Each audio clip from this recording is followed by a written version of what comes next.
Panoorin natin ito kasi napaka-importante na etong issue na ito. Dito mo makikita talaga na si Sandro Marcos ang Speaker of the House sa kasalukuyan.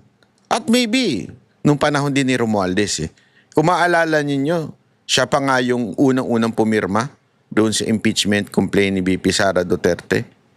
It's a signal to all the congressmen na pag kayo hindi pumirma dito, yari kayo sa administrasyon.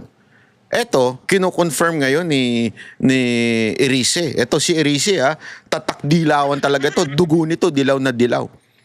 Pero nilaglag niya po mismo si Sandro Marcos ang kumausap sa kanya para patigilin siya. Emosyonal na humarap si Caloocan Representative Egay Erice sa GMA Integrated News kaugnay sa pagkaalis niya bilang Senior Deputy Minority Leader. Alegasyon ni Erice, si House Majority Leader Sandro Marcos ang nasa likod nito dahil sa umunoy kanyang pambabatikos sa gobyerno. Grabe, no? Nakatutok si Darlene Kai. Emotional. Kasi mahirap naman yung ginagawa ko Mahirap talaga. Mahirap daw ang kanyang kalagayan ayon kay Caloocan Representative Egay Erice. Ang kanyang alegasyon, hindi independent ang minorya sa Kamara. Dahil ang kanilang nagiging leader, mayorya pa rin daw ang pumipili. At nasa likod ng kanyang pagkaalis bilang Senior Deputy Minority Leader, si House Majority Leader Sandro Marcos dahil sa kanyang pagbabatikos sa gobyerno. Inamin daw ito sa kanya ni Minority Leader Congressman Marcelino Libanan. Sabi niya sa akin, pare, hindi ko na kaya yung pressure ng itaas.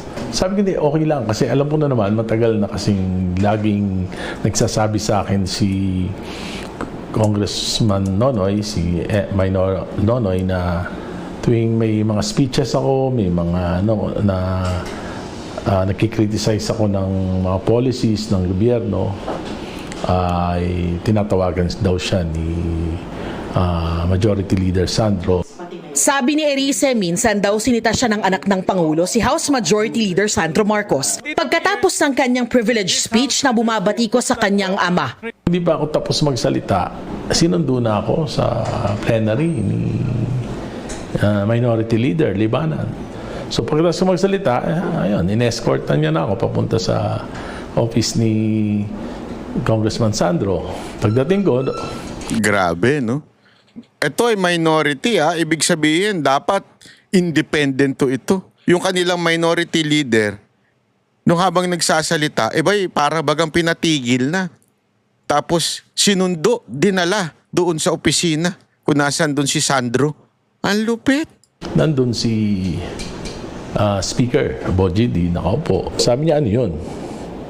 Sabi ko, yung speech ko para yung anti-political dynasty, matagal ko na yung advocacy, bata pa ako. Sabi ko, hindi yun. Binabanatan mo yung si Presidente. Sabi ko, hindi banat yun, tulong yun. Yung malalim mag-isip, tulong yun. Itinanggi ni Libana na may nag-pressure sa kanya para palitan si Erice. Sinabi ko kay Grabe, no? Ang lupit nun, ano? distinguished colleague Erice that I think you see this coming. Ibig sabihin, tinangko ko na siya na baka magpalit na kami ng Senior Deputy Minority Leader. Ibig kong sabihin, nahihirapan na ako magampanan ng aking alter ego ang mga tungkulin dito sa plenar. Hindi po pinalitan ang ating Senior Deputy Minority Leader dahil may pressure sa taas. Ito po ay saganang trabaho ng minority bloc ng Kongreso. Tanginang palusot yan. Parang tanga lang, ano? Hindi niya na alam kung paano niya papalusutan yung usapin, no? Hindi kasi nagpapalusot siya na hindi na daw magampanan nung tao, si Erice, yung kanyang trabaho bilang alter ego ng kanya na leadership niya. Anong klaseng palusot yan? Malag din si House Deputy Speaker Janet Garin. Please spare us the majority. Papayag ba ang minorya na sabihin tila sunod-sunuran lang kayo? Totoo naman. Yun nga Makabayan Black na pasunod nyo. Yun, mga kupal na yun. Hindi totoo naman mga kupal na yung mga Makabayan Black. Pero napapasunod nyo. Sa halagang? Hindi ko alam. Hindi ko alam kung magkano bigayan nyo dyan. Pero napapasunod nyo nga Yan pa kayang minority?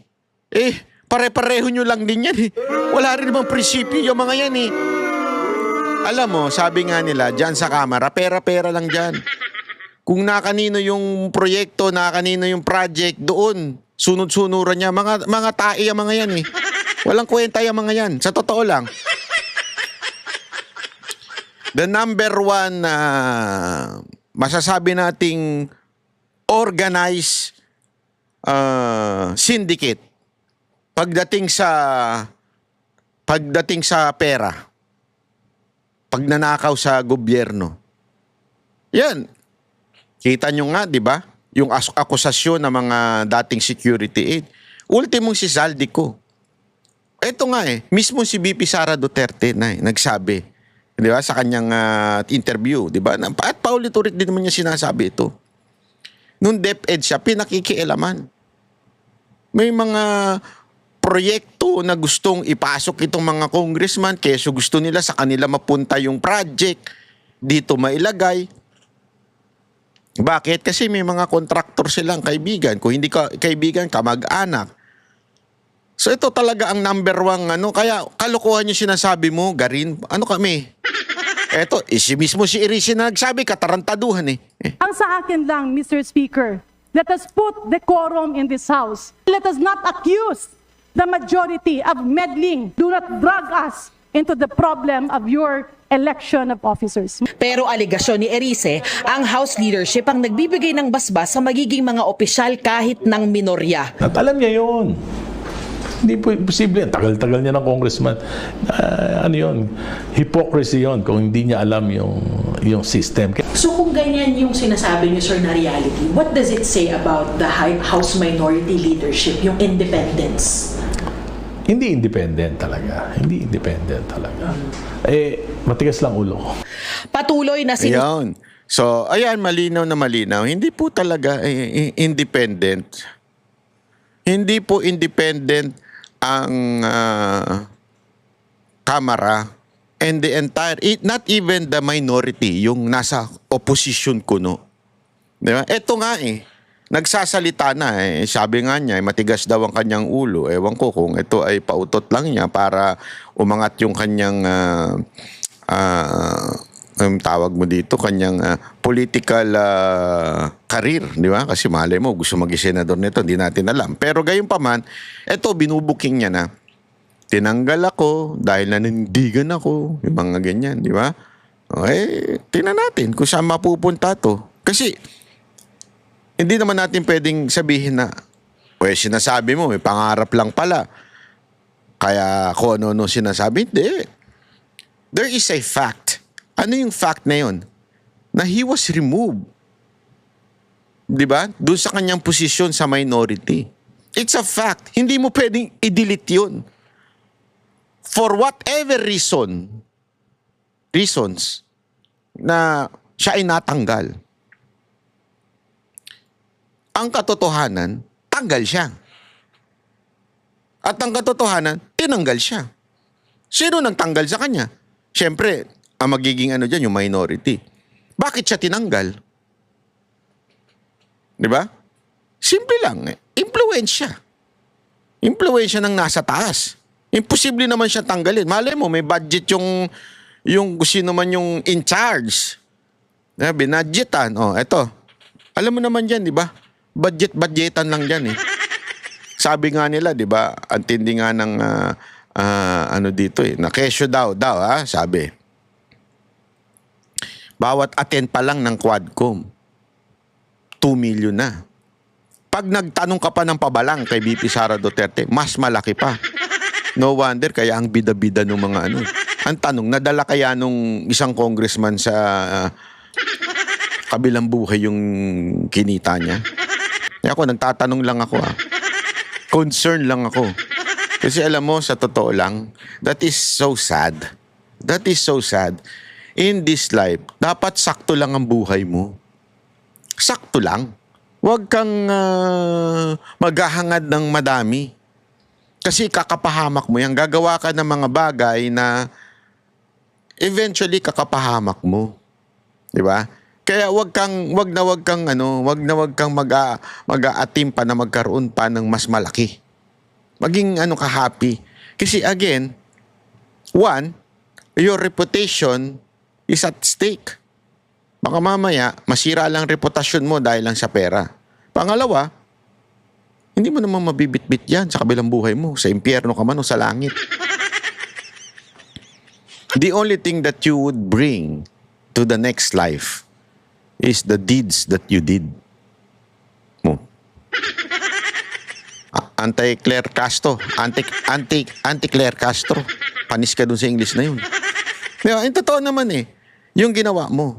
Kasi remember, even we are saved by grace, there's still a reward in heaven. Ibig sabihin, whatever you do here on earth, diba? You would be rewarded.